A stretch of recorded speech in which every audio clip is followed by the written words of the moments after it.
I was just a kid from the south suburbs of Chicago. I could have easily been a statistic, but now look at all the things that I'm doing. What's up, guys? This is Mighty Q's Locker, and this is a podcast that, honestly, it's probably going to be just about as random as what most of my thoughts are. It's going to have some different interviews with some other athletes and people that I meet and that I want to meet and talk to. So kind of like how Joe Rogan does, where like, hey, it's people that he wants to talk to and he wants to meet. I'm kind of in that same regard. So like, I'm going to be doing interviews, but then at the same time, I'm also going to be having podcasts like this where it's just myself and it's just kind of some thoughts and a message and me talking. Sometimes I'm going to be like, I don't know, I might throw in some sports stuff where I do different sports on this, but we'll see how that goes. But yeah, when I think about, all the things that I've done, I was a gymnast and wrestler first off as a kid. I then played some baseball. Touch of soccer, moved to Texas, stopped gymnastics, started playing football, kept going with baseball, started swimming a bunch, just added in a bunch of other random stuff. I just love sports. I love competition. I love getting like people that play video games and like how they play like different sports games, like some people like 2K and Madden and whatnot. Like I think of it like there's a lot to real life that I think it's like a video game. If you treat it like a video game, you have one life, but like, hey, you can go out and you can do these things. Like you can go play football right now if you want to. Pretty much any person who's physically able to can go play football right now if they wanted to. But most people don't. The same goes for anything. You can go do anything you want to do. It's just you have to decide what you want to do, and then you just have to go do it. So for me, it was always sports. I didn't care what it was. That's the reason why going back I was on a golf scholarship my freshman year. I then wrestled my sophomore year. I then cheered the first semester of my junior year, and then I left school. I went back to playing golf, and I then moved to Fargo and now started playing football. And then that goes with finally got into a chance to start doing MMA. So just thinking about since the time I was 18, the amount of things that I've done, and it's crazy to sit here and think that, hey, I've done 4 sports, all at 8, since I've been 18, and it's like anyone if they want to play sports, they can. And like that's not taking into account like then the co-ed like just for fun stuff that I do too. So it's just like, hey, like that didn't even like volleyball and softball and like that account. Like that's just like fun shits and giggles, like out having a blast out there running around. But we're just competitive. It's the nature of I want to play. I want to see how much better I can be. Did I get better this week or did I get worse?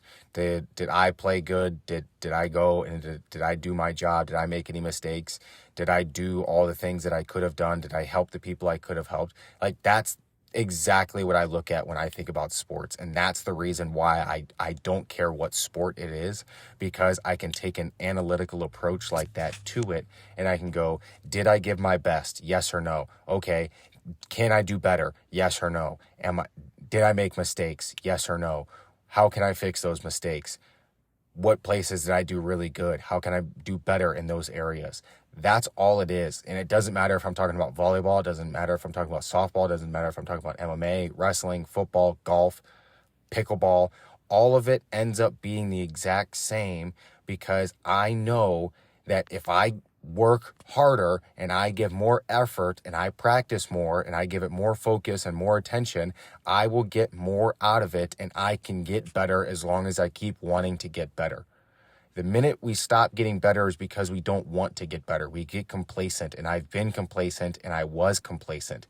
That's the reason why the minute I left school my junior year and started working, because I was like, okay, I'm done, which I'm not mad about the fact that I left school. That part I'm not mad about. I'm mad about the fact that once I was working and I had an actual job and I was working at Capital One and I was sitting at a desk all day and I was making good money and I was sitting there and I was basically turning into a regular 9 to 5 person. But the fact that I worked in the office and was a corporate person, I would go to the office, I'd work for 4 hours, I'd go an hour for lunch, and I'd go work for 4 hours, and I'd go home. But rather than going home, because I worked 1 to 10, I would eat lunch on my way to the office. So I would normally stop out and eat out for lunch on the way to the office. So boom, step number 1, starting off poor there. Then once I got to the office, I then, had snack, whatever, through the day. But at 5 o'clock was my lunch break, which was dinner. So I would leave for dinner from 5 to 6, and then I'd go back for the last 4 hours from 6 to 10. And then most of the time, I would then leave at 10, and I would go to whatever. I mean, most of the time it was like, I think I went to 54th Street the most. But I would either go back to the house and either make a pizza, or I had brought food home, or whatever it was. But most of the time I brought food home and I was just sitting at home and I'd eat the food and I'd be up and I'd be on my phone and I would play Xbox sometimes, and then I would just watch TV and watch Netflix, and I would stay up till like 4 o'clock in the morning, and then I'd fall asleep and I'd wake up and I would do this same exact thing. I'd wake up late, I'd rush and shower, rush out the door, find a way to grab some food on the way to the office, be in the office, out at 5, go eat food, back, like rinse and repeat. And the only thing that would change is I then on the weekends would be like, hey, I would leave right from work and I would just go straight to the bar. I would go right out and I'd just go and sit and drink and have a couple drinks. And it wasn't about, hey, I'm trying to go and get drunk. It was just like, hey, the week's over, let's go celebrate, have a couple of drinks. And that's exactly what I was doing. But I ate out every single day, and it wasn't good. That's the part that I'm most frustrated about. And I ate out every day. I no longer was an athlete because I wasn't playing anything. All I was doing was working. And the fact that that happened, it allowed me to sit and at a job, at a desk, just sitting and eating, not moving, not doing anything.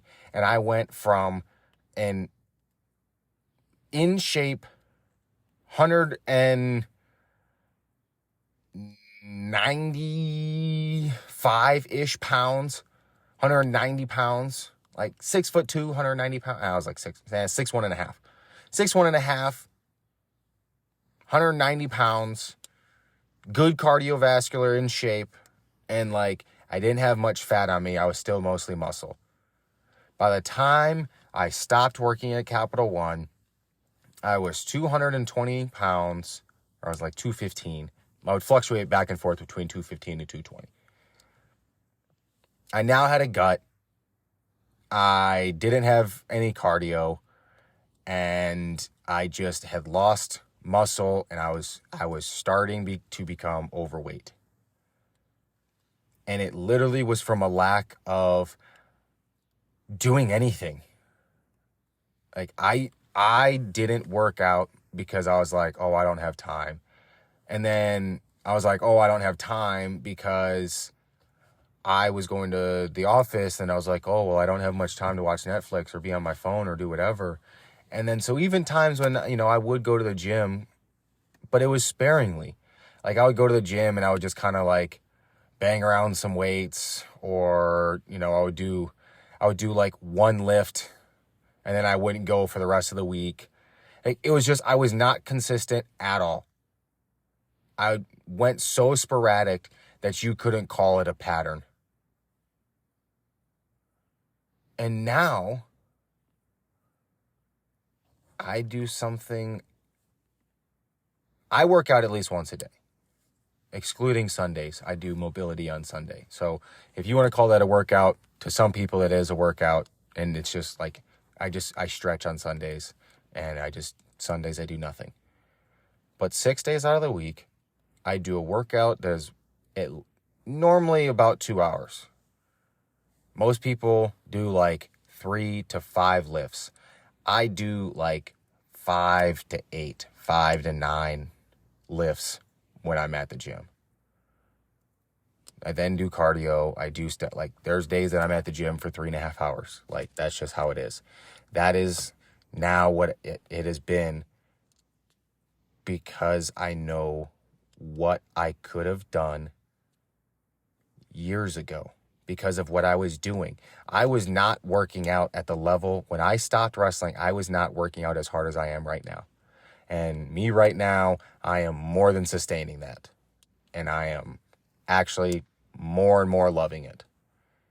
And that's all it is. Like, I just literally am just like, wow, all I have to do is do it today. And it's like each lift, you don't even have to think about the entire workout. Like, if I were to tell someone, hey, we've got a 3-hour workout today where we're going to do all these different lifts and all this different running and all this different stuff that we're going to do, and people are going to be like, fuck no way, no thank you. But essentially for me, I go, okay, what am I doing first? And like, that is the immediate thing that I know that I'm like, that's what I'm thinking about on the way to the gym. And I'm also up at 6 a.m. So I'm up at 6 a.m. I'm on the way to the gym, roughly 6:30, 6:45, one of the two, just depending on how much time I was, taking to get my shoes on, how much time I spent with Creed, bathroom, whatever. It's somewhere in that time span. It's always before 7, but it's between 6:30 and 7. Somewhere in there, I'm headed to the gym.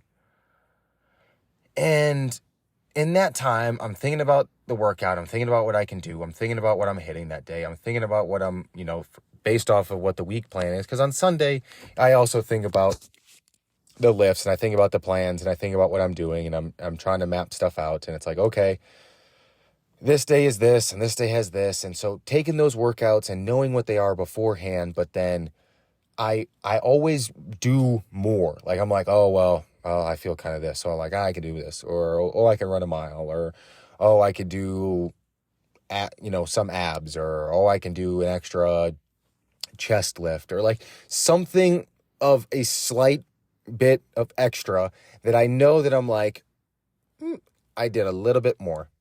I went a little bit more than what I could have.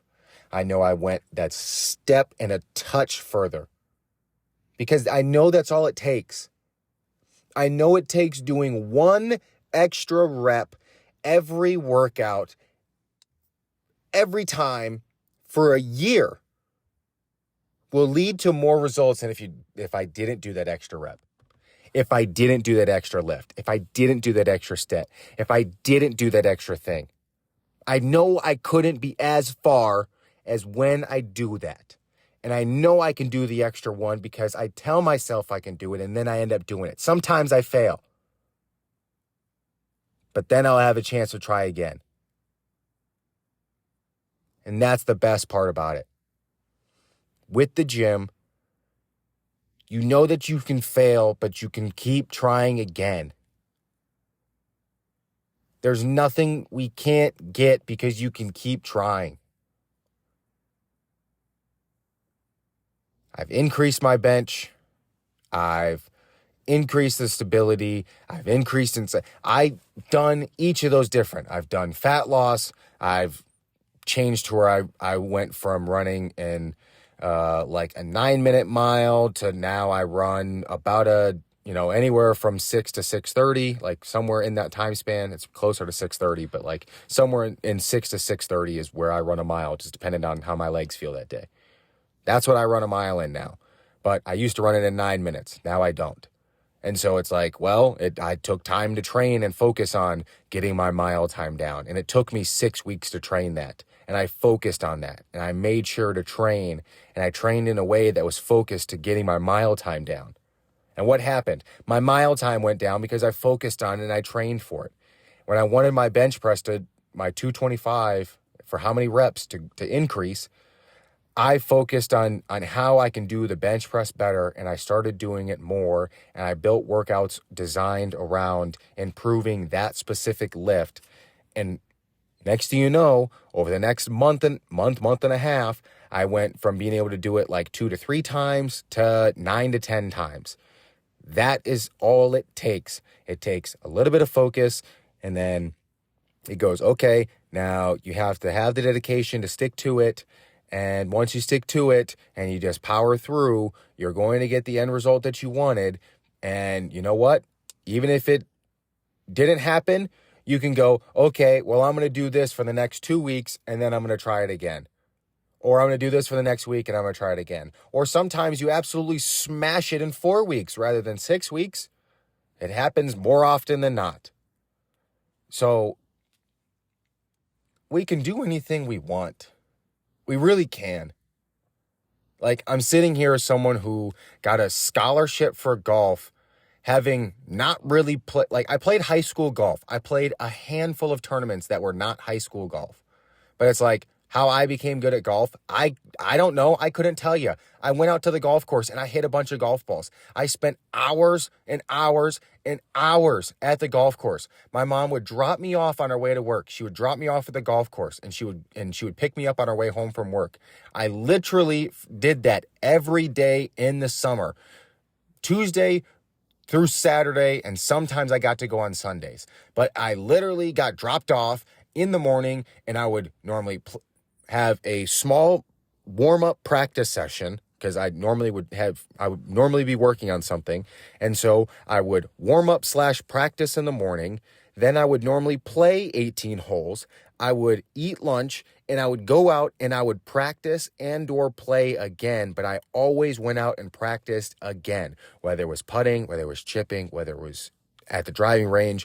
In the early stages, there was a lot of work that I did on my swing where I spent a time out at the driving range, but there was a lot of days that I spent over on a chipping green. I spent a lot of time in the bunker. I spent a lot of time out on the putting green. I spent a lot of time learning from a lot of guys that were really good golfers that I got a chance to be around. And it's, how did I get good? I put in the time and the effort, and I did it day after day after day after day. I was focused, and that's what I wanted, and I got after it, and I achieved it. What did I want from golf when I was a high schooler? I wanted to go to college to play on a scholarship, and I did it. What did I want from wrestling when it came to UNT?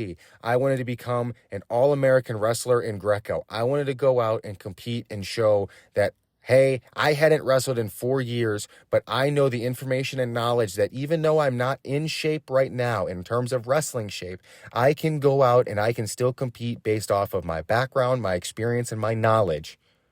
And I can go out and win matches, and I did. I was, 12 and 5 in my short college career, and I was a runner-up at conference, made it to nationals, and was an All-American in Go Greco. So that's all I have to the credit. Cool. That's what I wanted from wrestling, and I achieved it. Cheer. I just wanted to make the damn team. Next thing you know, I made the team because I was a mascot before that. And so I made the team, and I got the chance to be a great teammate, and I got the chance to be in a perspective and around people who absolutely get shit on all the time for people that always say, hey, this isn't a sport. Hey, this isn't a whatever. And you're right. Sideline cheer is not a sport. But they work harder, and they work just as hard as anybody else. They have practice, and they do stuff that is challenging to their everyday person. And those people do what they do because they put in the time and the effort. And the fact that people don't recognize that and that people shit on that is the part that points out what so many people absolutely lack, is an appreciation that everybody has unique talents and everybody is better at something than everyone.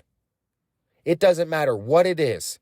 There is someone out there in the world that is number one at everything. It's not always the same person, and it changes vastly because we all have something that we do really good. Some people are great and they're great engineers. Some people are great plumbers. Some people are great mechanics. Some people are the best pilots out there. But whatever it is, we all know it's a very specific thing. I don't care if it's I'm the best ping pong player on a moving cruise ship that moves from the Atlantic to the Indian Ocean. I don't care. If it wants to be that specific, then there's something that you can be number one at. You can hold that title. You can have that expertise. You can have that mastery. And no one can take that from you. If you want to be that specific and you want to hammer it out down that far, that's fine. But what did you want to get out of it? Did you get that? Period. What did you want?